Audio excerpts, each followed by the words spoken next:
Ada seorang sahabat Nabi Sallallahu alaihi wasallam, Anas bin Nadhr. Ketika perang Badar dia tidak hadir. Dia nggak hadir perang Badar. Nggak kebayang kalau Nabi SAW akan berperang. Karena dalam perencanaan awal tujuannya hanya menghadang kafilah dagang orang-orang Quraisy yang dijaga oleh 50 orang, tapi yang datang 1000 tentara. Anas bin Nadhr nggak ikut. Subhanallah, pulang dari perang Badar Nabi SAW meraih kemenangan. Anas bin Nadhr mengatakan kepada Rasul sallallahu alaihi wasallam, dia mengatakan, fa in arani Allah masyhadan fima ba'd ma'a Rasulullah SAW.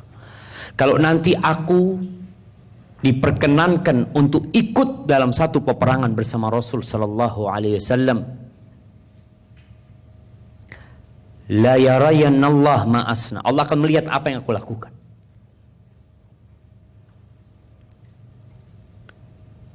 Akhirnya dia hadir di perang Uhud.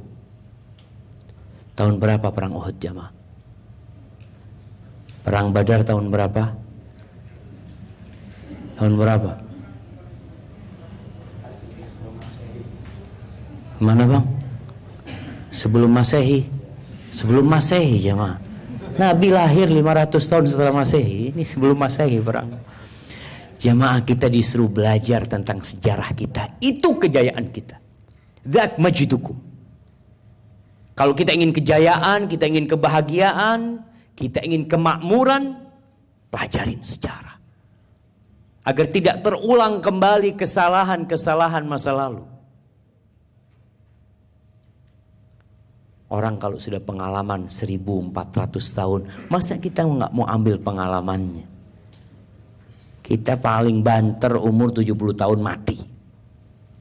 Ini Islam sudah 1441 tahun Hijriah. Maka subhanallah, perang Uhud terjadi pada tahun ketiga Hijriah. Berapa melawan berapa? Tahunnya aja nggak tahu gimana jumlahnya. Iya, 1000 lawan 3000.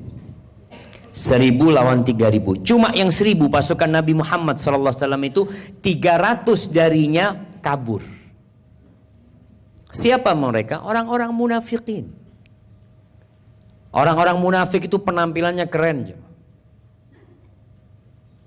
Wa idza ra'aitahum tu'jibuka asyamu. Kalau engkau melihat dia kagum dengan penampilannya, dengan tubuhnya. Wa iyaqulu tasma' liqaim. Kalau berbicara, kita akan dengar ucapan dia. Menyihir ucapannya. Ternyata orang-orang munafik ini hanya siap diajak bersenang-senang. Diajak makan bareng datang. Diajak pesta datang. Diajak berjuang minta maaf. Ada urusan. Ada pertemuan, ada banyak acara. 300 pisah. Tinggal 700. 700 lawan 3000. Allah berikan kemenangan kepada umat Islam pada waktu itu. Di awal peperangan. Yang pernah umroh, kebanyakan jemaah umroh itu ana sedih. Ketika ziarah Uhud, turun dari Uhud, awal yang dikeluarkan handphonenya. Dia mulai foto sana, tolong foto sini, tolong foto. Itu tempat darah syuhada dikucurkan di sana, kita foto-foto di atasnya. Kita tersenyum, tertawa, belanja di sana.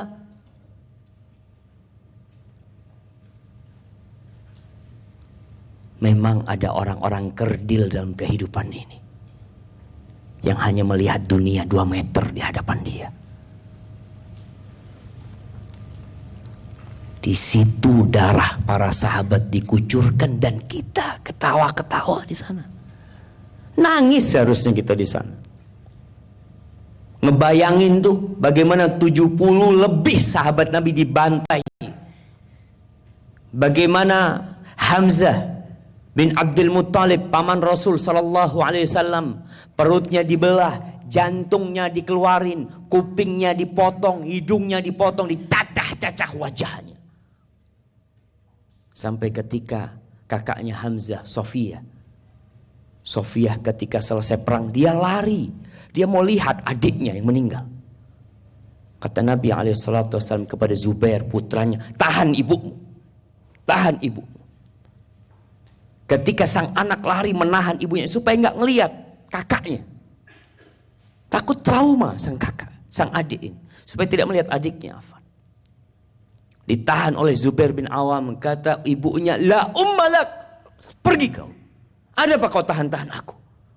Kata dia, Rasulullah SAW yang nyuruh engkau. Berhenti itu Sofia. Kalau Nabi SAW yang nyuruh, ini kafan berikan buat Hamzah. Kenapa aku gak boleh ngelihat? Dia terbunuh jalan Allah Azza wa Jalla. Kita perlu jamaah ketika umrah itu pulang bertambah iman kita. Tapi kebanyakan yang bertambah berat badannya. Makan, senang-senang. Anas bin Nadir pada waktu peristiwa Uhud itu, di awal umat Islam diberi kemenangan gara-gara satu. Coba. Nabi SAW berpesan kepada 50 pemanah yang berada di bukit kecil di sana, Jabal Ainain, lalu mengatakan kepada mereka di bawah pimpinan Abdullah bin Jubair. Lalu mengatakan, kalah menang kalian tetap di sini. Kalah menang jangan pernah meninggalkan posisi kalian. Kalau kita menang gak usah turun bantuin kita, mungkin ya ngurusin jenazah, ngumpulkan antara mereka, gak usah perlu. Kita kalah gak usah bantuin kita. Tapi godaan dunia. Ketika pasukan kafir Quraisy kacau, mereka lari terbirit-birit. Kata 50 orang, sebagian di antara mereka, gak perlu banyak-banyak provokator itu jamaah. Sebagian mengatakan, ngapain kita di atas bukit ini? Gak ada kerjaan kita. Itu kita bantuin orang-orang tuh. Kata Abdullah bin Jubair, ingat pesan Nabi SAW. Kalah menang tetap di sini. Dari 50 orang, kira-kira 35 orang yang turun.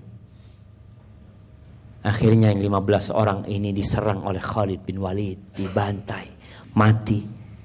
Itu para sahabat yang sedang sibuk ya mengumpulkan harta rampasan perang, diserang dari belakang oleh Khalid bin Walid. Dengar suara rame-rame pasukan Quraisy yang awalnya kabur, balik lagi. Akhirnya umat Islam berada di tengah, diserang dari belakang dan depan. Morat-marit pasukan umat Islam. Ada isu yang disebarkan bahwa Nabi Muhammad SAW meninggal dunia. Di situ Anas bin Nadir ketika melihat pasukan sebagian sudah lari ke dalam kota Madinah. Dengar Nabi SAW meninggal dunia, mereka jadi lemes semuanya. Anas bin Nadir balik. Dia pernah janji Allah akan melihat apa yang akan dia lakukan. Dia berjumpa dengan Sa'ad bin Mu'ad. Sa'ad bin Mu'ad bertanya, Ain, mau kemana kau? Wah, larihul jannah ajiduhu duna Uhud. Kata dia, aku mencium bau surga di bawah Uhud. Kata dia, aku mencium bau surga di bawah Uhud. Ada jamaah orang yang hidup di muka bumi ini yang mencium bau surga. Sehingga dia tidak peduli. Maka Anas bin Nadir berperang membela Nabi SAW sampai tewas. Di tubuhnya itu ada 80 lebih luka, tebasan pedang, anak panah, tusukan tombak, sampai wajahnya nggak ada yang kenal. Siapa yang tahu? Saudaranya atau bibinya. menceritakan bahwasanya dari jari-jarinya mereka tahu kalau ini Anas bin Nadhr. Mungkin ada tanda di jari-jarinya. Haibati fillah, kira-kira kita nih bisa masuk surga enggak, Jam? Orang kayak kita nih. Allah Azza wa Jalla berfirman tentang surga. Allah mengatakan di surah As-Sajdah. Coba dibuka Qur'annya. Buka handphonenya.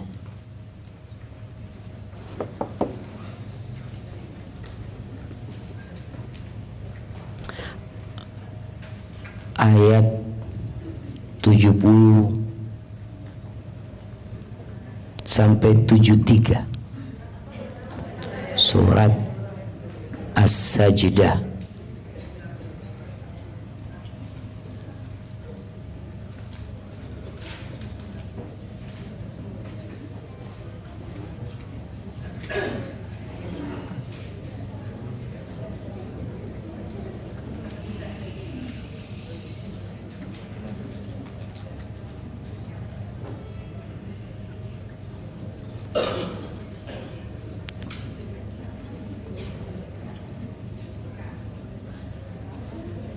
Udah dapat ayat 17.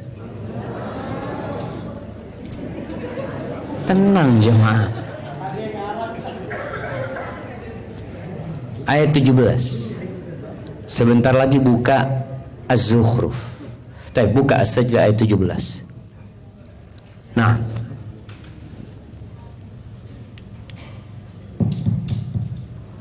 siapa yang mau baca? Kalau suruh baca Quran pura-pura lihat ke bawah semuanya. Nah, fadhil. Artinya ayatnya dibacalah.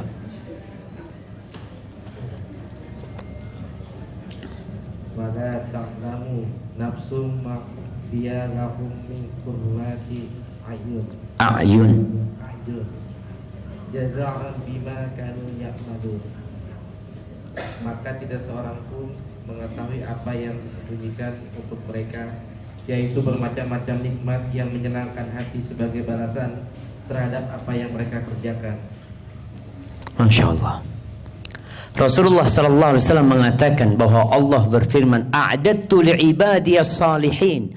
Aku sediakan untuk hamba-hambaku yang saleh, mala ainun ra'at, yang tidak pernah dipandang oleh mata, wala udhunun sami'at, wala khatara ala qalbi bashar.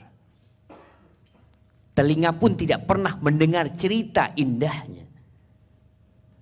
Hati pun tidak pernah terbetik bagaimana indahnya itu surga. Jadi gimana keindahan surga? Anak kadang-kala dapat kiriman video ya, traveling tuh yang berangkat ngelihat laut yang indah, gunung-gunung, ada hotel di atas gunung, kemudian ada kolam renangnya, makan di dalam kolam. Masya Allah, kurang kerjaan kadang-kadang. Tapi itu manusia, dia menginginkan sesuatu yang tidak pernah dilihat oleh orang lain. Nanti Allah sediakan sesuatu yang tidak pernah dilihat oleh seluruh umat manusia. Dengar ceritanya pun kita nggak pernah. Wala khatar ala qalbi bashar. Seperti apa kira-kira? Tapi Allah gambarkan. Artinya sesuatu yang mungkin kita bisa bayangin, tapi surga lebih indah dari itu. Coba dibuka surat Zukhruf. Ayat 70 sampai 73.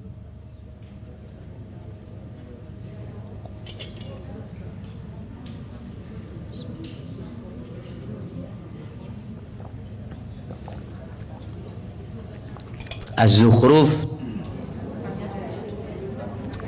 Nah, tafadhal dibaca ayat 70 73. Udkhulul jannata antum wa azwajukum tuhbarun. Masuklah kamu ke dalam surga, kamu dan pasanganmu akan digembirakan. Allahu Akbar.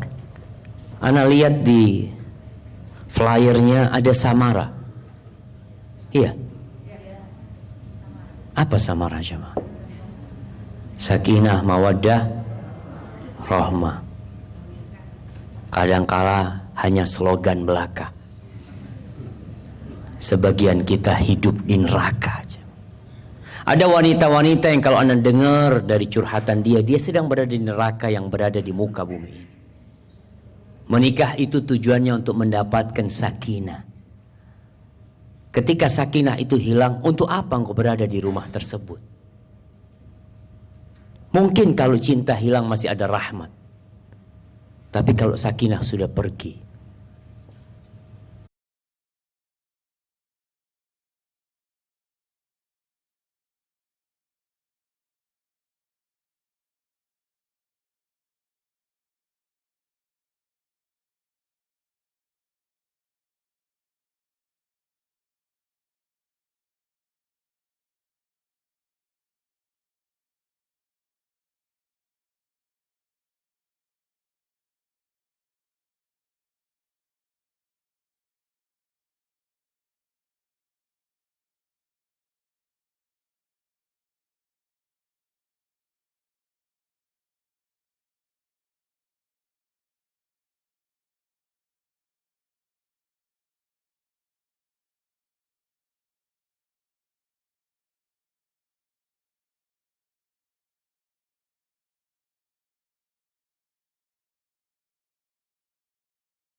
makanya nanti ketika masuk surga, Allahu Akbar.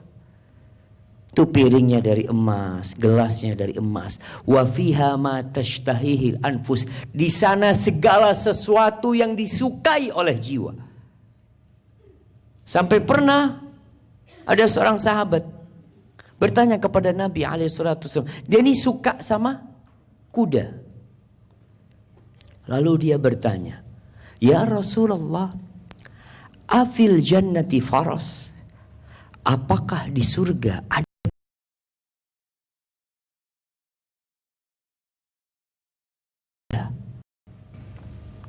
Apa kata Nabi SAW?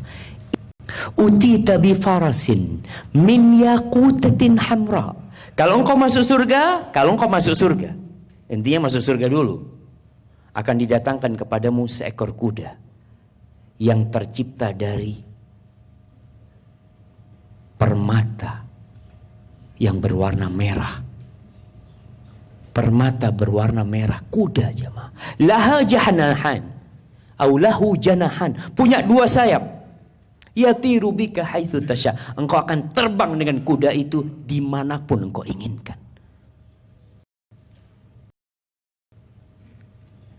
Apa yang kita inginkan jemaah?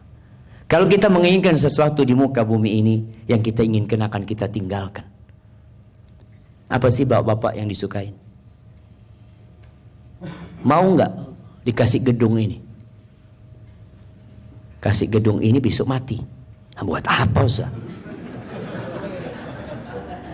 Ada gunanya. Dan ternyata semua yang diberikan kepada kita, kita mati nantinya jemaah. Maka haibati fillah, hendaklah kita berpikir cerdas, jadi orang cerdas. Kita bicara bau surga nih jemaah.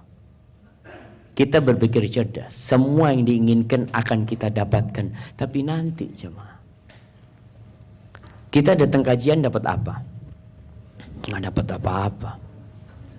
Artinya pulang tahu-tahu dompetnya tambah fulusnya. Nggak ada. Yang ada keluar fulus.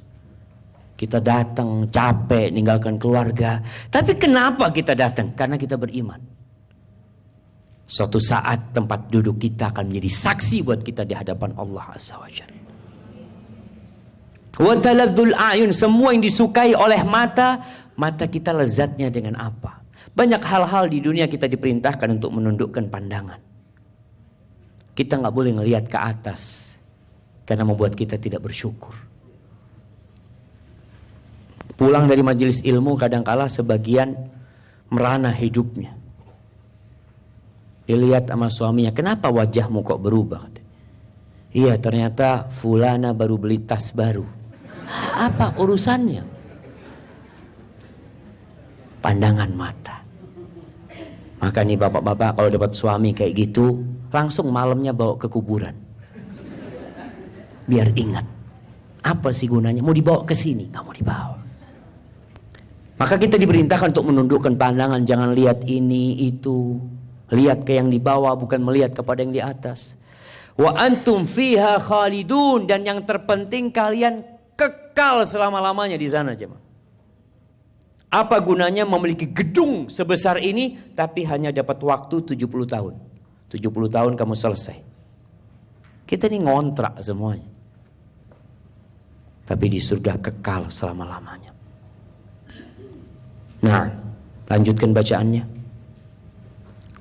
Tilka jannatul lati uristumuha bima kuntum ta'malun. Dan itulah surga yang diwariskan kepada kamu disebabkan amal perbuatan yang telah kamu kerjakan. Nah, kita perlu beramal. Artinya kita masuk surga itu bukan pengganti amalan kita. Nggak cukup amalan kita buat masuk surga. Makanya nggak ada yang masuk surga karena amalannya. Tapi masuk surga dia beramal dan karena rahmat Allah Azza wa Jalla. Allah kasihan sama kita. Baik, setelah mendengar surga, kita dengar di surga itu ada 4 sungai. Masya Allah. Ada sungai dari air, sungai dari khamar, sungai dari madu, sungai dari susu. Dan semua itu bebas kita menikmatinya. Kira-kira harus bayar berapa kita jemaah? Orang yang terakhir masuk surga, itu mendapatkan 10 kali lipat raja terkaya di dunia. 10 kali lipat bumi ini jemaah. Terus gedung seperti ini yang kita ada di dalamnya sekarang. Kira-kira kalau kita disuruh bayar berapa? 100 miliar, dibayar enggak? Bayar Ustaz. 200 M bayar, 1 T bayar Ustaz. Untuk masuk surga berani bayar berapa? Suruh sodako 100 ribu aja kadangkala perlu istikharah dia. Nah, mau sodako, wallahi jamaah. Makanya Allah sebutkan kepada para sahabat Nabi, ini sahabat yang hidupnya susah.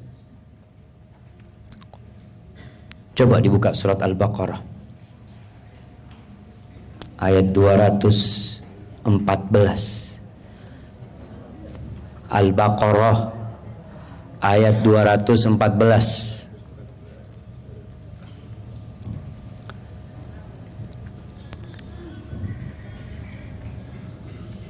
Udah dapat? Insya Allah. Ini Al-Baqarah surat kedua. Ya dibaca. Am hasibtum an tadkhulul jannata wa lamma ya'tikum masalul ladzina qalu min qawlikum masathumul ba'sa'u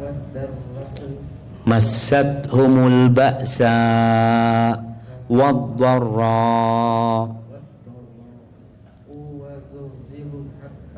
yaqulul rasulu walladzina amanu ma'ahu mata nasrullah ala inna nasrullahi qarib.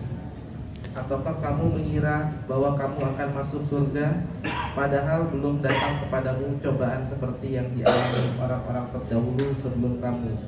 Mereka ditimpa kemelaratan, penderitaan dan diguncang dengan berbagai cobaan, sehingga Rasul dan orang-orang yang beriman bersamanya berkata, kapankah datang pertolongan Allah? Ingatlah, sesungguhnya pertolongan Allah itu dekat. Barakallahu fiikum. Nih, Allah mengatakan kepada para sahabat Nabi, sebagian sahabat itu hanya punya satu baju. Satu baju. Sampai ketika dia hendak menikah, kata Nabi SAW, iltamis walau khataman min hadid. Kau cari, walaupun cincin dari besi lah, kau cari. Cari ke rumahnya, nggak ada Rasulullah, nggak ada apa-apa di rumahnya. Lalu dia mengatakan, ya Rasulullah, gimana kalau maharnya bajuku? Kata Rasul, kalau engkau jadi mahar bajumu, kau pakai baju apa? Akhirnya ini sahabat menikah dengan bacaan Quran, hafalan Quran yang dia miliki untuk diajarkan kepada istrinya. Sebagian sahabat Nabi radhiyallahu taala anhu salat di masjid itu, kalau lagi sujud dipegangin sarungnya aja. Takut tersingkap auratnya. Sebagian sahabat Nabi tadi tewas ketika perang Uhud. Sebagian dibunuh di kota Mekah. Lalu Allah katakan kepada mereka, am hasibtum an tadkhulul jannah? Apakah kalian mengira kalian bisa masuk surga? Walamma ya'tikum mathalul ladzina khalau min qablikum massathumul ba'sa wad-dharra wa zulzilu. Sedangkan kalian belum pernah ditimpa seperti apa yang menimpa orang-orang sebelum kalian. Dikasih penderitaan, dikasih penyakit, digoncangkan keimanan mereka dengan cobaan-cobaan. Kita lihat bagaimana istrinya Fir'aun. Dia di antara dua istana Fir'aun yang begitu megahnya. Dayang-dayang yang selalu menurutin kemauannya. Atau dia disiksa sama Fir'aun tapi masuk surga. Dia memilih, Rabbibnili indaka baitan fil jannah. Ya Allah, bangunkan untuk hamba di sisimu rumah di surga. Siapa yang berdoa minta rumah di surga? Sebagian doanya kepingin rumah di Dharma Wangsa. Ya Allah, itu ada tanah, mudah-mudahan dijual ya anak beliau. Allah, doanya cuma di sini jamaah. Itu istrinya Fir'aun. Nggak kepikiran sama istana Fir'aun. Kebayang tuh dia sama rumah di sisi Allah subhanahu wa ta'ala. Kalian belum pernah ditimpa seperti yang menimpa mereka. Orang-orang terdahulu itu jamaah, itu disisir kulitnya dengan sisir dari besi, sehingga dagingnya terkelupas dari tulang. Sebagian digergaji kepalanya sehingga terbelah menjadi dua. Maka Allah mengatakan, kalian ngira kalian bisa masuk surga? Cuma surga itu luasnya seluas langit dan bumi. Kita untuk dapat gaji sebulan 10 juta, 27 juta itu berangkat jam 7 kadangkala, pulang jam 7 sore. Masa untuk surga hanya sholat 5 waktu, tepat waktu, yang laki di masjid, yang wanita di rumah tepat waktu, berat buat kita. Lalu mau masuk surga. Maka hendaklah kita berkaca dan bercermin. Pantaskah hamba masuk surga? Kalau bicara ada kelompok manusia yang tidak mencium bau surga. Siapa mereka? Yang pertama, orang yang membunuh orang kafir yang dalam jaminan keamanan umat Islam. Kita nih hari-hari ini sering mendengar ungkapan radikalisme, radikalisme atau teroris yang selalu disematkan kepada orang yang beragama Islam. Kalau orang non-muslim melakukan tindakan yang macam-macam, teror, membunuh, ngebom, macam-macam, nggak disebut teroris, nggak disebut radikal. Seakan-akan radikal itu Islam. Baca nih hadis Nabi SAW. Kata Rasulullah sallallahu alaihi wasallam, "Man qatala mu'ahadan lam yarah raihatal jannah." Barang siapa yang membunuh orang kafir yang dalam perjanjian dengan umat Islam, hidup damai dengan umat Islam, bukan dalam peperangan. Dia membunuh orang kafir yang dalam jaminan keamanan di negeri Islam, maka dia tidak akan mencium bau surga. Kok mau masuk surga? Mereka teriak, mungkin mengatakan, ya kita jihad, kita mati syahid. Kata Nabi SAW, nggak mencium bau surga. Wa inna rihaha la yujadu min masirati mi'ati am. Bau surga itu bisa dihirup dari jarak 100 tahun sudah tercium baunya. Lalu mereka mengira bisa mencium bau surga. Ahibati fillah, jamaah rahimakumullah, kita nih harus belajar Islam benar-benar supaya tidak terpapar radikal. Kalau kita hanya mengkaji Islam dari satu sudut, baca ayat nggak lengkap, kita jadi radikal. Makanya Allah mengatakan, ya ayyuhalladzina amanu udkhulu fis silmi kafah. Wahai orang-orang beriman, kalian masuk Islamlah secara kafah.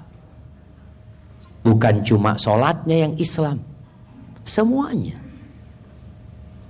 Makanya ketika orang berpikir, kita kan disuruh bunuh orang kafir dalam Quran. Allah mengatakan, فَإِذَا لَقِيتُمُ الَّذِينَ كَفَرُوا فَضَرْبَ الرِّقَابِ. Apabila kalian berjumpa dengan orang kafir, tebas lehernya. Waduh, benar tuh ayatnya Ustaz, benar. Tapi belum selesai. Orang baca segitu jadi radikal. Kata Allah, hatta. Coba baca ayatnya lah, biar kita tuh lihat dalam Al-Quran Karim. Di surat Muhammad sallallahu alaihi wasallam.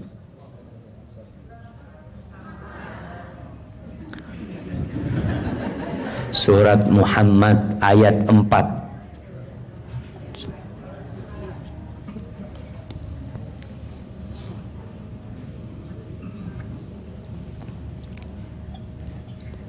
Nah, udah dapat?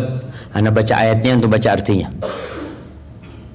Allah mengatakan, فَإِذَا لَقِيتُمُ الَّذِينَ كَفَرُوا فَضَرْبَ الرِّقَابِ حَتَّى إِذَا أَثْخَنْتُمُوهُمْ فَشُدُّوا الْوَثَاقَ فَإِمَّا مَنًّا بَعْدُ وَإِمَّا فِدَاءً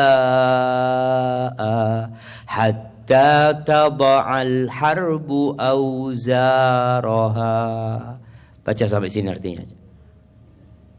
Maka apabila kamu bertemu dengan orang-orang yang kafir di medan perang, maka pukullah batang leher mereka. Di mana jamaah?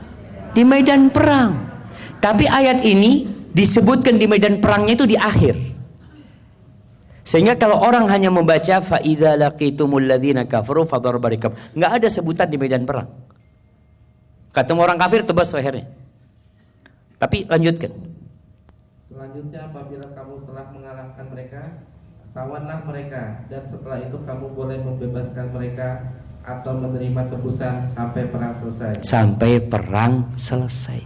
Berarti konteksnya pada waktu perang. Masa kita kalau perang, nanti kalau ketemu sama musuh, ajak makan bareng lah. Ketemu musuh, assalamualaikum. Nggak ada. Karena kita tahu agama Islam ini mengatur semua lini kehidupan manusia, berkaitan dengan politik, berkaitan dengan peperangan pun. Jadi kalau ada yang mengatakan Islam ini, Quran ini berisi peperangan, iya, memang ada kandungannya mengatur peperangan. Siapa yang boleh dibunuh, siapa yang tidak boleh dibunuh, mengatur perjanjian antar negara, diatur dalam Al-Quranul Karim. Karena memang Allah menurunkan Al-Quran hudan linnas, petunjuk buat umat manusia. Buat siapa? Buat semuanya jemaah. Apakah hanya untuk dalam perdagangan? Perdagangan. Sholat pun diatur, perdagangan diatur. Ada yang halal dan ada yang haram. Tapi kemudian yang tidak mencium bau surga, siapa lagi? Kata Rasul sallallahu alaihi wasallam dalam hadis riwayat Tabrani dari Jabir bin Abdullah, rihul jannah yujadu min masirati alfi am. Bau surga itu bisa dihirup, dirasakan dari jarak 1000 tahun. Tadi Nabi mengatakan 100 tahun, tergantung amalannya. Ini 1000 tahun. Wallahi la yajiduha aq. Demi Allah tidak akan didapatkan oleh orang yang durhaka sama orang tua. Wala qati' rahim. Tidak pula orang yang memutuskan silaturahim. Wala syaikhun zanin. Tidak pula orang sepuh yang berzina. Ada orang tua masih berzina, Allah nggak akan ngelihat sama dia pada hari kiamat. Orang tua itu umur berapa jemaah? Umur berapa? 40 itu anak muda. Lewat 40 tua. Ada orang lewat 40 masih berzina, tubuhnya sudah mulai berpenyakitan. Nggak tobat-tobat dia. Oke, kalau anak muda tetap zina itu haram. Tapi kondisi anak muda, dia memiliki fisik yang kuat, memiliki birahi yang begitu membara. Tapi ini orang sudah sepuh. Kadang-kala dia berzina pun harus minum obat ini, minum sana. Masih berzina. Kok ada yang ketawa jemaah? Banyak kayak gitu. Insya Allah. Na'udzubillah.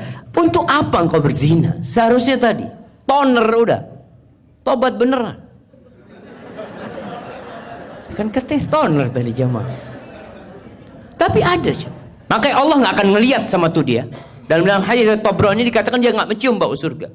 Wala jarin izarahu khuyala, dan tidak pula yang memanjangkan sarungnya sombong. Maka hendaklah kita hati-hati. Terus dalam hadis riwayat Abu Dawud, siapa lagi yang tidak mencium bau surga? Ini hadis riwayat Abu Dawud At-Tayalisi dari Abdullah bin Amr radhiyallahu anhuma. Man idda'a ila ghairi abih lam yarah raihatal jannah. Yang bernasabkan kepada selain bapaknya tidak akan mencium bau surga. Menasabkan dirinya kepada selain bapaknya. Maka hati-hati yang mengadopsi anak. Ingat, anak itu nasabnya tidak boleh dirubah.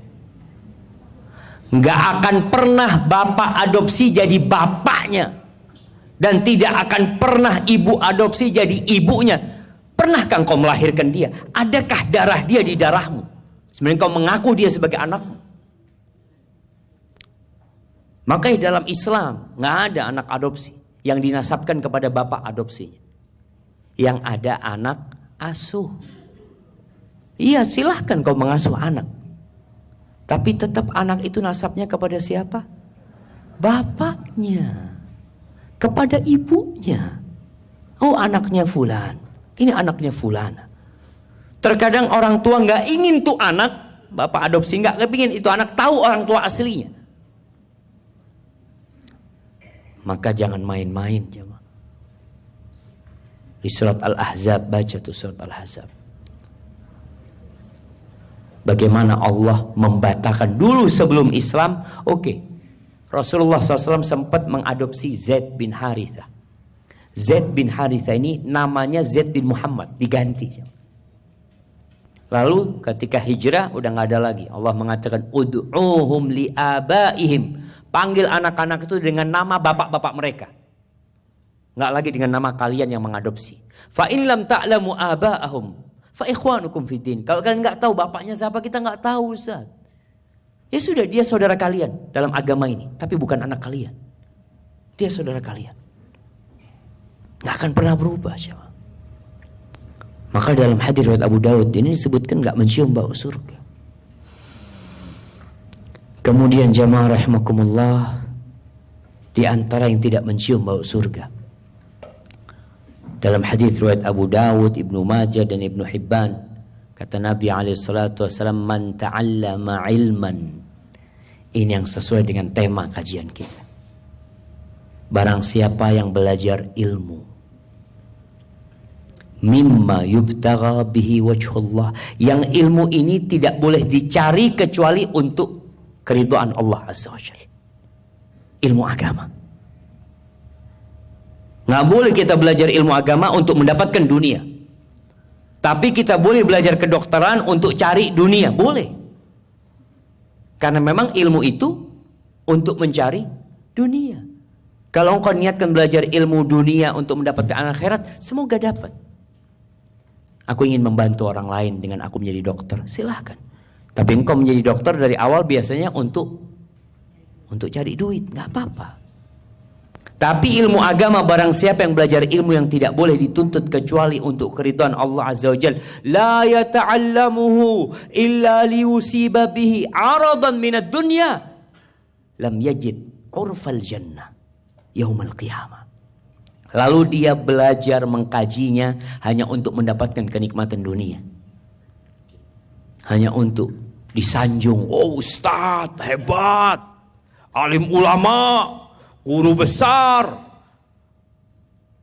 Hanya untuk mendapatkan kenikmatan dunia. Kata Nabi SAW, orang itu tidak akan mencium bau surga pada hari kiamat. Apa manfaatnya belajar ilmu agama? Maka bapak-bapak, ibu-ibu hadir ke sini, perbaiki niatnya. Mau ngapain belajar ilmu agama? Kalau hanya untuk mendapatkan dunia, sayang. Kita akhirnya nggak masuk surga, padahal ilmu ini mengangkat derajat hamba. Padahal ilmu ini bisa menceritakan kepada kita mana yang hak dan mana yang batil. Dengan ilmu kita tahu mana yang halal dan mana yang haram. Masya Allah. Suruh berhenti ustadznya kayaknya. Baik. Kemudian yang tidak mencium bau surga lagi. Kata Nabi SAW, sinfani min ahli nar, lam arahuma. Ada dua golongan penghuni neraka yang aku belum melihatnya. Aku belum melihatnya. Artinya di masa Nabi SAW belum ada nih. Siapa? Yang pertama, qaumun ma'ahum siyatun ka'adhnabil baqar yadribuna bihan nas. Ada satu kaum lelaki-lelaki yang pegang cemeti-cemeti, tongkat-tongkat, pecut-pecut seperti ekor sapi yang dia gunakan untuk menindas manusia. Ada riwayat mengatakan mereka adalah penguasa-penguasa yang zalim, yang menyiksa rakyatnya. Yang kedua, nisa. Kalau tadi laki-laki, yang kedua adalah wanita. Wanita-wanita. Kasiyatun, ariyatun, mumilatun, ma'ilatun, ru'usuhunna ka'asnimatil bukhtil ma'ilah. Wanita-wanita yang pakai baju tapi telanjang. Auratnya wanita itu bukan warna kulitnya. Kadang-kadang orang berpikir pokok warna kulitnya nggak kelihatan, udah menutup aurat. Dan alhamdulillah ana bersyukur. Perkembangan Islam di Indonesia ini menyenangkan hati. Dulu ana dengar seorang ustadz meninggal dunia rahimahullahu ta'ala. Ketika dia umroh, dia cerita, Syafiq kata dia, dulu waktu anak kajian di Jakarta, dia ustadz terkenal di Jakarta, udah tua dia. Waktu anak kajian di Jakarta tuh ngaji sama artis-artis, ngundang anak biasanya. Anak itu ngomong sama mereka, tolong kerudungnya ditaruh di pahanya. Ditaruh di pahanya. Karena mereka dulu pakai kerudung, pakai kain selendang itu jamaah, tapi pakai rok pendek. Maka kata ustadz, tolong kerudungnya ditaruh di pahanya. Masa Ustadz mau ceramah ngeliatin itu paha-paha? Nah, ini dulu jamaah, bener. Ini jilbab kapan kelihatan pakai jilbab ini kapan? Baru nih jilbab. Kalau ibu-ibu ngelihat foto-foto tahun lalu, tahun 80-an ya, 70-an, ya Allah. Istrinya Ustadz nggak pakai jilbab. Nah, di foto-foto dulu itu. Kapan jilbab itu? Ada yang aktivis tahun 89. Tahun 89, 90 itu ada sebuah buku judulnya Revolusi Jilbab. Ketika itu 300 lebih siswi-siswi SMA dikeluarkan dari SMA karena pakai jilbab. Tahun 89, 90. Ana benar-benar heran. Presidennya muslim, menteri pendidikannya muslim, kepala sekolahnya muslim, yang muslim nggak boleh pakai jilbab. Dulu. Kenapa? Karena nggak ngerti dulu, nggak ngerti agama.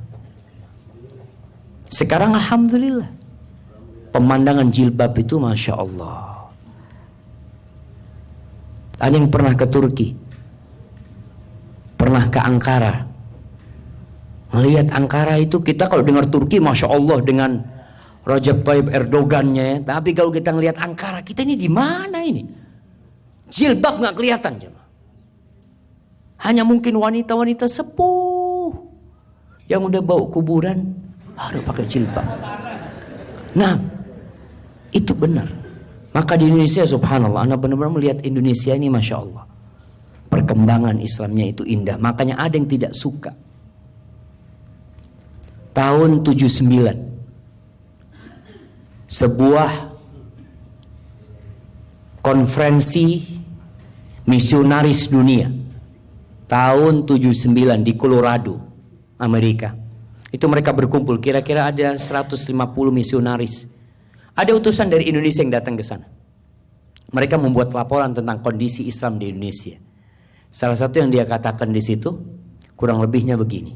Dia mengatakan Indonesia ini Islamnya terbagi menjadi dua. Satu Islam santri, satu Islam abangan. Islam abangan, Islam kejawen. Islam santri artinya Islam yang sholat, yang apa. Tapi ada Islam yang nggak sholat gitu. Yang penting KTP-nya Islam seperti itu. Itu tahun 79. Kemudian ditulis oleh penulisnya di sana mengatakan ada Islam Timur Tengah yang mau masuk ke Indonesia. Pada waktu itu dia sebutkan nama orang yang menjadi pionirnya itu M. Nasir. Muhammad Nasir. Siapa yang kenal Muhammad Nasir? Pendiri Dewan Dakwah. Dulu orang Masyumi, kemudian dia mendirikan Dewan Dakwah. Dia katakan M. Nasir. Bukti kalau Islam Timur Tengah belum masuk tahun 79, dia katakan jilbab belum ada di Indonesia. Dia katakan itu. Jilbab belum ada. Tapi dia katakan insya Allah Islam Indonesia akan tetap menjadi Islam Indonesia ya seperti yang diinginkan, yang terbuka ya, nggak ada jilbab pola apalah. Kapan? Ketika minyak di Arab kering, kata dia. Ini tulisan misionaris. Dan subhanallah, kita pakai jilbab bukan karena orang Arab. Emangnya istrinya Abu Jahal pakai jilbab? Istrinya Abu Lahab pakai jilbab? Enggak. Istri Nabi pun ketika di Mekah nggak pakai jilbab. Apakah Khadijah pakai jilbab? Tidak. Jilbab itu baru turun ketika di Madinah. Ketika udah hijrah baru ada perintah pakai jilbab. Kenapa? Kalau kita jelasin jilbab kepada orang yang belum beriman, nggak mungkin dia pakai jilbab. Dia merasa risih, nggak enak pakai jilbab. Panas, gerah, ribet. Tapi ketika iman yang berbicara, itu perempuan-perempuan Ansor. Ketika turun kewajiban jilbab di surat Al-Ahzab sama surat An-Nur, itu perempuan Ansor nggak ada yang berangkat ke butik. Aku mau jahit jilbab, nggak ada. Itu yang namanya jemuran, jamaah, diambil jemurannya, jamaah. Dia pakai. Apa yang menyebabkan dia ambil tuh jemuran, dipakai jilbab? Iman.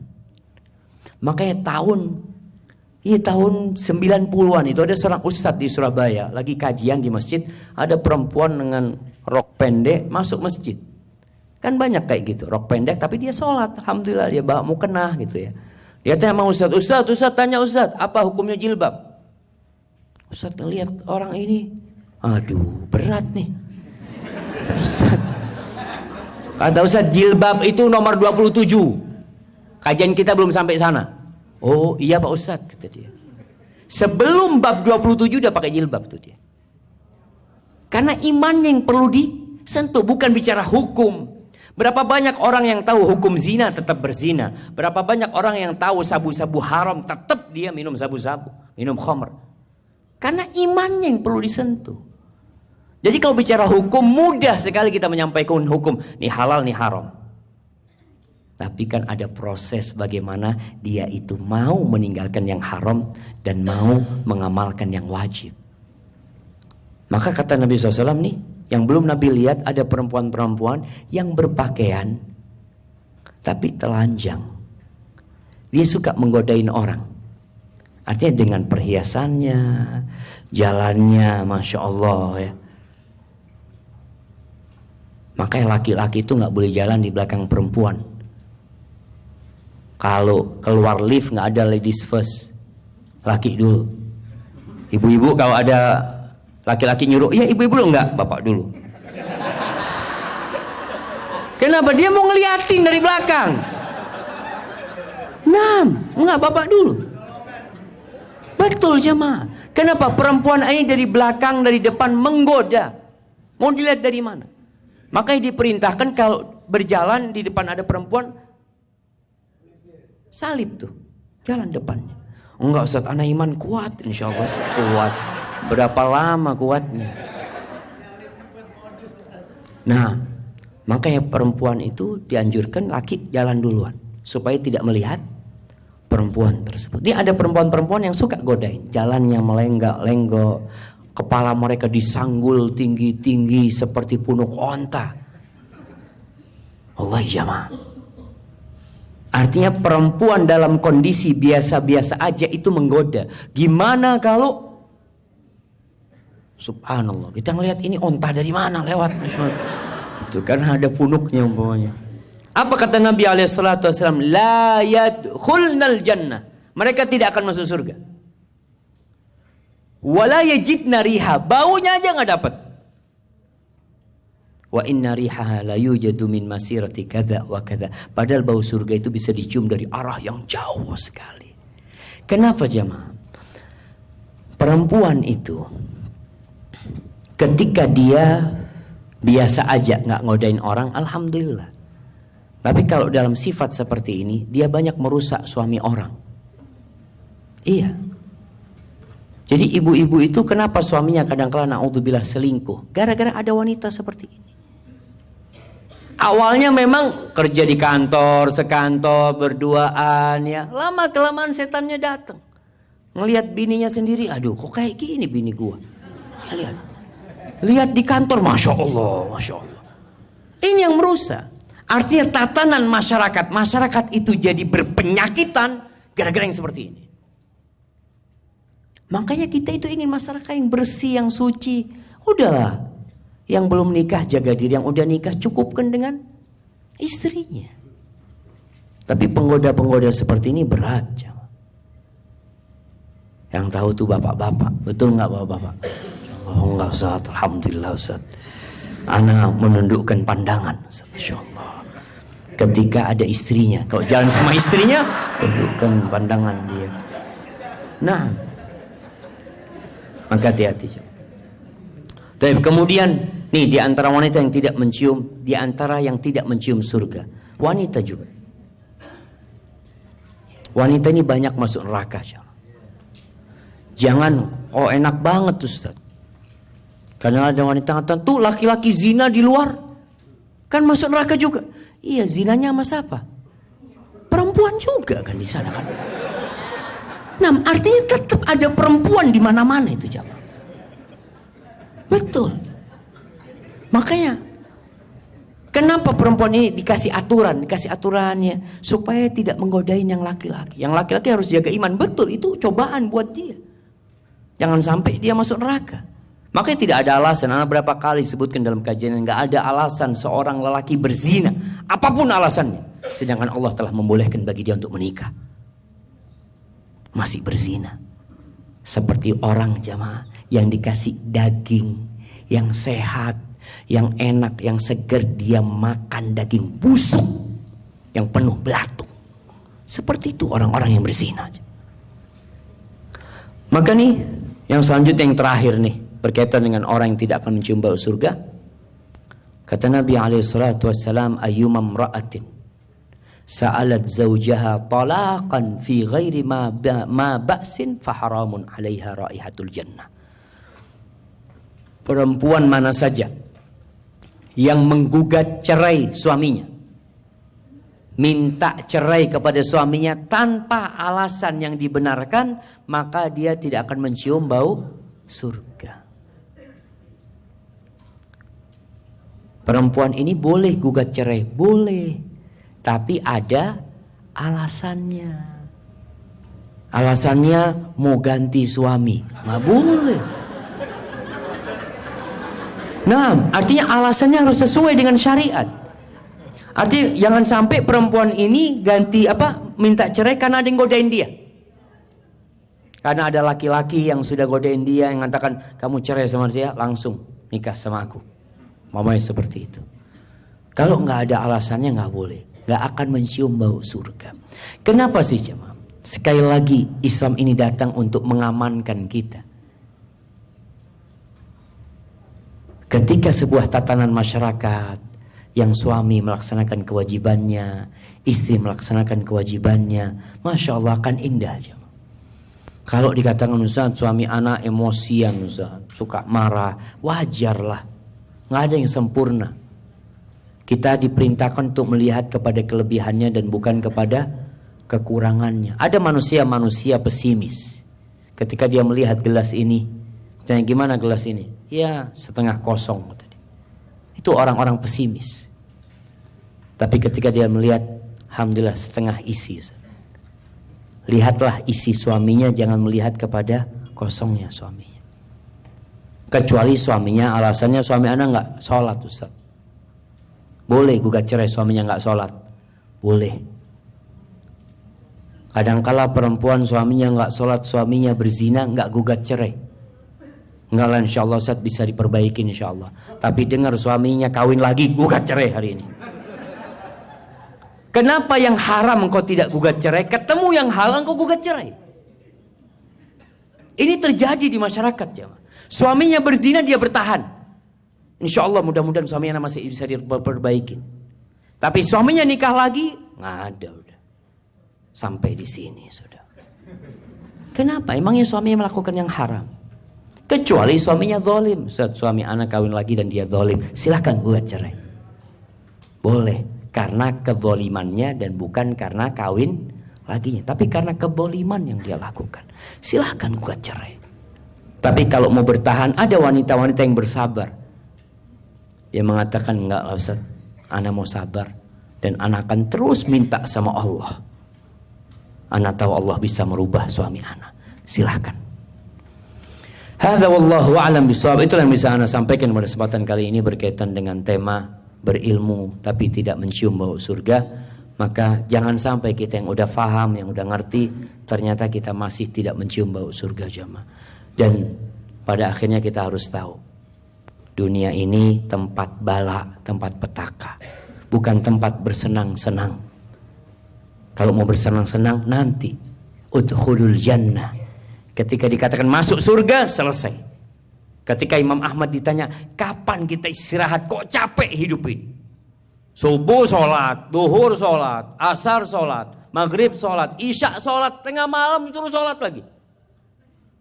Ini haram, itu haram. Kok semuanya haram-haram? Itu ada seorang tanya, ya Imam, kapan kita istirahat? Capek dengan kehidupan ini. Apa kata Imam Ahmad? Fi awwali qadamin tada'uha fil jannah. Ketika engkau meletakkan kakimu satu di surga, itu waktu istirahat. Sebelum itu nggak ada istirahat. Hadza wallahu a'lam bishawab. Kita masuk ke sesi tanya jawab. Masya Allah. Ini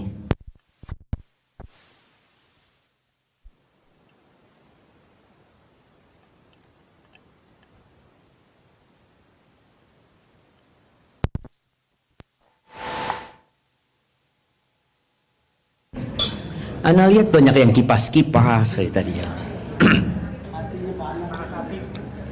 Nah, sebenarnya jamaah tadi, sepanas apapun suasananya, tapi kalau hati kita adem, insya Allah adem.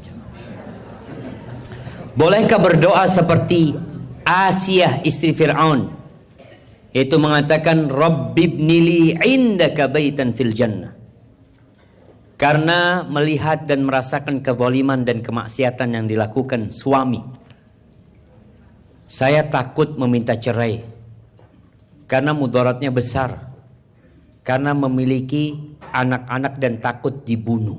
A'udzubillah. Takut dibunuh sama suaminya. Mohon doanya ya Ustaz, moga Allah beri hidayah. Berita anak SMP yang bunuh diri udah dengar? Anak SMP yang bunuh diri yang dari Flores apa dari sana? Dia bunuh diri anak SMP nih jemaah. Karena dia melihat bapaknya membunuh ibunya. Dan anak itu tulis surat. Dia mengatakan minta maaf karena belum sempat membunuh bapaknya. Dia ingin balas dendam sama bapaknya yang membunuh ibunya. Kenapa semua itu terjadi? Karena banyak pernikahan yang tidak berlandaskan iman dan takwa. Kebanyakan pernikahan berlandaskan nafsu belaka. Nih, yang bertanya ini, anak ingin tanya, kenapa kok mau dapat suami kayak gini dulu? Apa yang kau lihat dari suamimu, dari calon suamimu dulu? Harta. Wanita itu kalau ada dua pilihan, satu lelaki tampan, miskin. Yang satu lelaki, ya rada-rada tua tapi fulus. Pilih mana? Hah? Tua fulus Ustaz, mudah-mudahan nih bentar lagi mati fulusnya, anak nikmatin. Nah, dia tidak melihat kepada agama dan akhlak. Padahal titik berat ketika menikah itu dua. Urusan harta datang. Kita tuh di perut ibu kita udah dibagi tuh rezekinya. Makanya Rasul sallallahu alaihi wasallam mengatakan idza atakum man tardawna dinahu wa khuluquhu, apabila datang meminang putri kalian atau adik kalian, siapalah keluarga kalian, seorang lelaki yang agamanya baik, akhlaknya mulia, nikahkan langsung.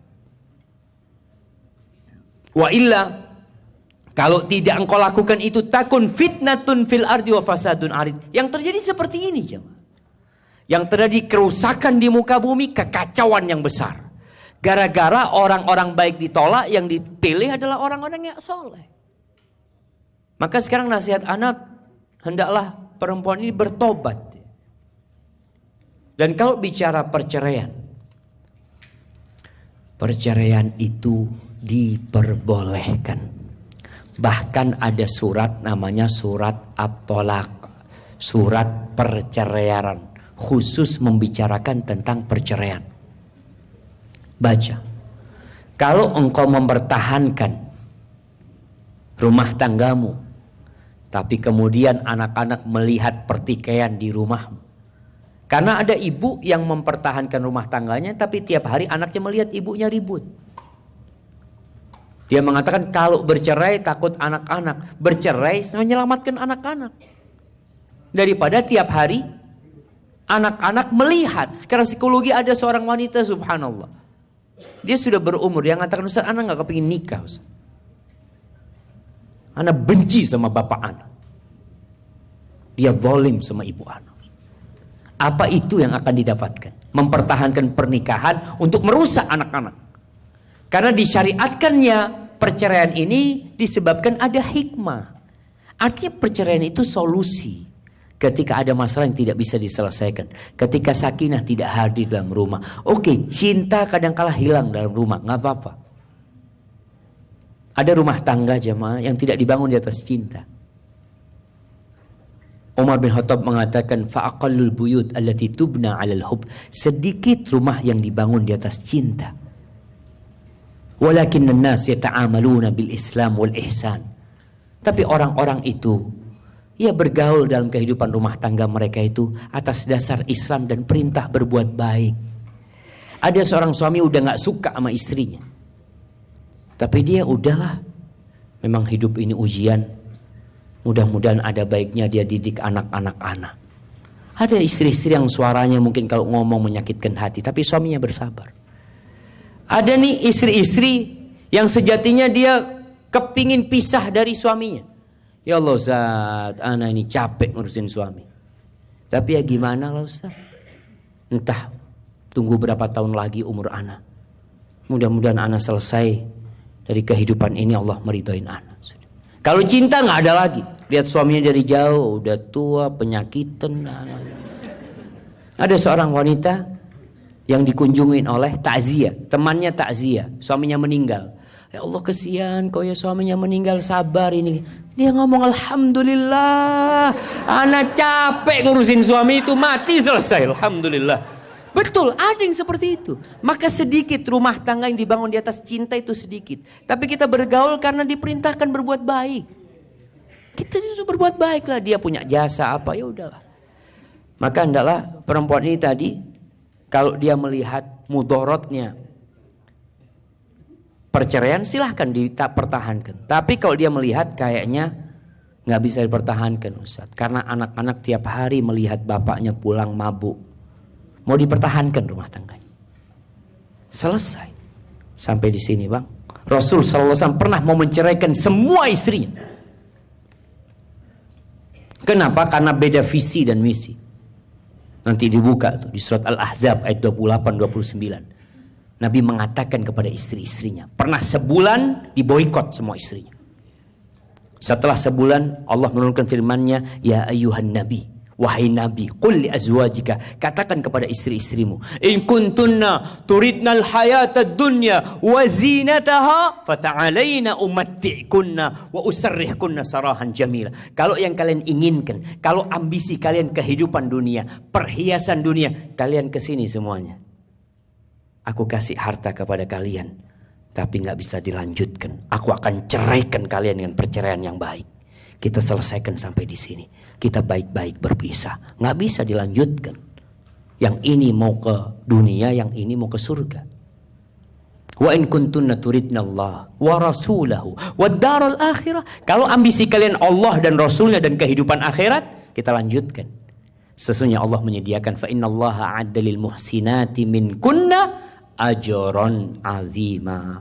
Allah sediakan pahala yang besar buat orang yang baik di antara kalian. Maka tadi ketika sudah berbahaya untuk kehidupan anti, selesai. Oh nanti anak mau dibunuh sama dia Ustaz. Ada mungkin yang seperti itu jemaah. Ya, minta tolong sama Allah.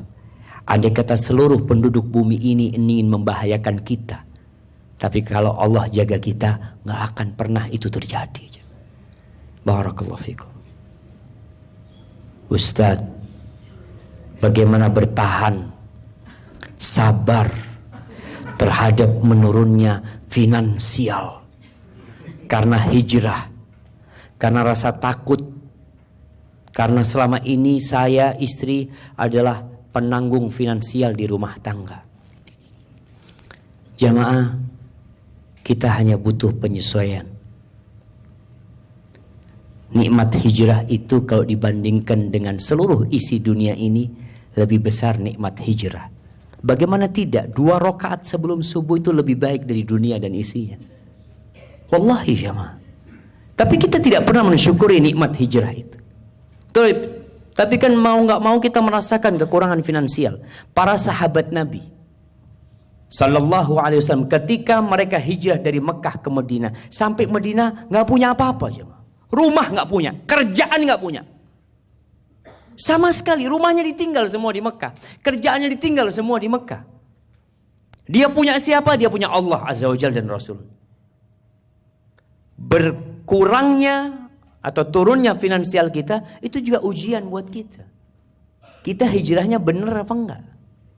Sampai sahabat Nabi Sallallahu alaihi wasallam itu pernah, kalau nggak salah, Sa'ad bin Abi Waqqas, ketika dalam masa pemboikotan, malam hari dia menginjak sesuatu yang basah jemaah di kaki dia. Dia udah 3 hari nggak makan. Dia pegang, dia masukkan ke mulutnya. Dia mengatakan, sampai hari ini aku nggak tahu apa yang aku makan pada waktu itu. Kelaparan mereka. Sebagian sahabat malam hari kencing kata dia. Ternyata kencingnya itu menimbulkan suara. Biasanya di pasir kan nggak ada suaranya. Jatuhnya kencing itu kepada sesuatu. Dia lihat ternyata kulit yang sudah usang. Dia cuci kulit itu. Kemudian dia bakar, dia tumbuk. Dia mengatakan 3 hari kau kuat nggak makan. Berat mereka. Jangan dipikirkan orang hijrah itu ya menuju kepada kesenangan. Ada yang menuju kesenangan, itu pun ujian.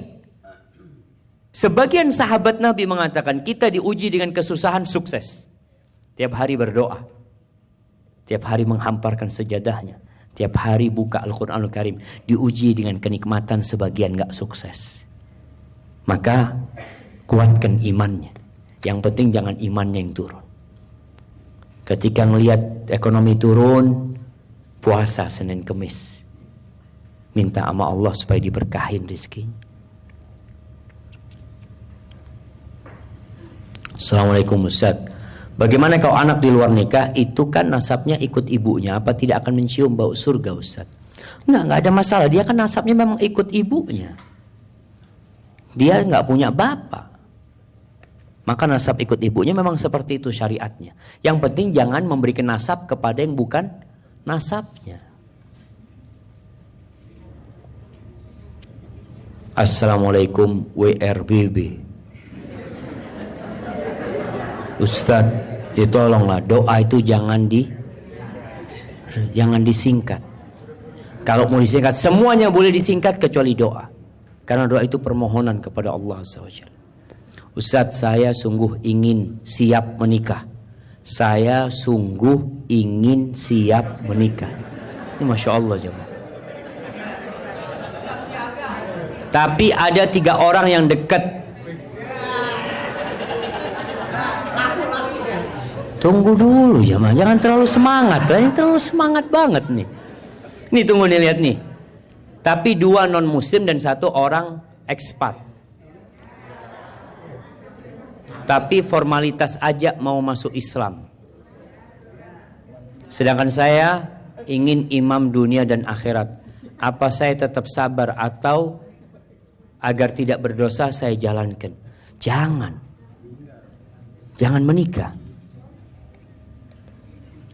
Lebih baik engkau menjadi perawan tua daripada hidup dalam siksaan nantinya.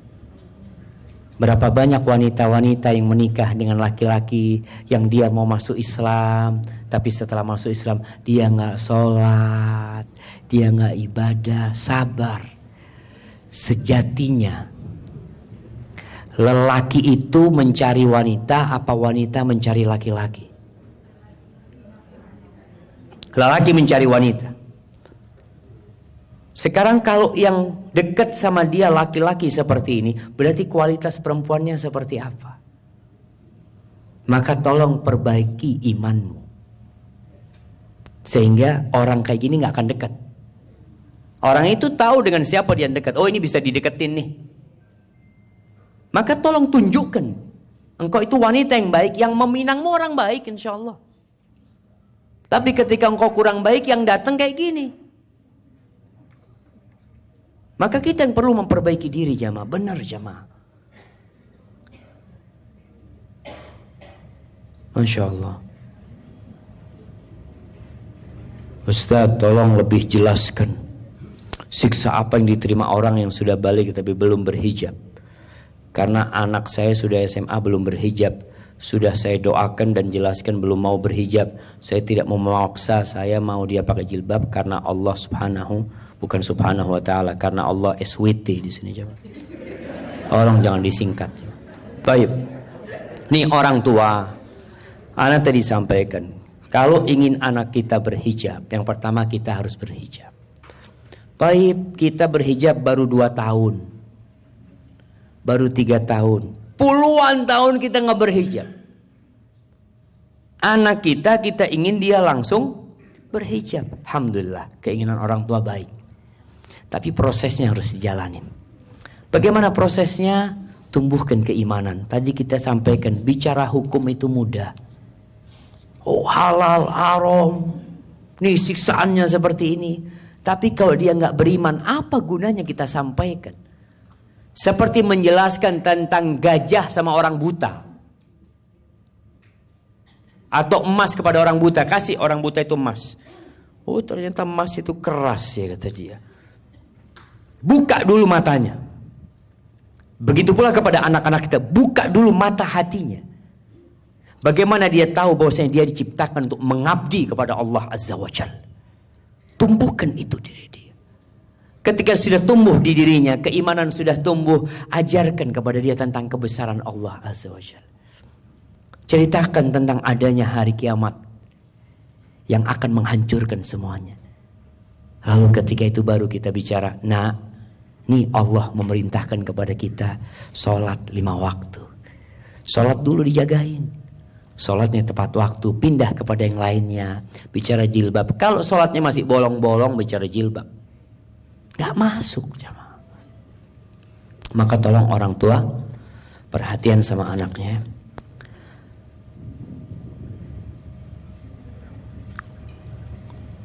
Bismillah, syarat masuk surga selain amal adalah atas rahmat Allah. Apakah orang yang mendapatkan rahmat Allah itu sudah ditakdirkan atau ada cara lain? Jamaah, semuanya itu sudah ditulis. Tugas kita adalah beramal. Pernah para sahabat bertanya kepada Nabi SAW, ya Rasulullah, aya'lamu Rabbuna ahlal jannati min ahlin nar. Apakah Allah tahu siapa di antara kita yang masuk surga dan masuk neraka? Allah sudah tahu. Kata Nabi SAW, na'am, ya Allah sudah tahu. Ilmu Allah meliputi segala sesuatu. Lalu para sahabat nyeletuk mengatakan, fafimal amal. Kalau gitu buat apa kita beramal? Apa kata Nabi SAW? Malu, tugas kalian itu beramal. Kita kan nggak tahu jemaah, kita ini masuk surga apa masuk neraka. Apa ada orang yang mau di rumahnya duduk, kayaknya anak ditakdirkan miskin memang Ustaz. Terus ya nggak usah kerja, kayaknya takdirnya miskin. Nggak ada, orang semua berangkat kerja. Karena dia punya harapan untuk bisa lebih baik. Maka kita pun seperti itu. Untuk urusan surga beramal dan berdoa mohon sama Allah untuk mendapatkan rahmatnya. Maka kita doa mengatakan Rabbil firli warhamni wajburni. Minta rahmat Allah. Pertanyaan terakhir jamaah.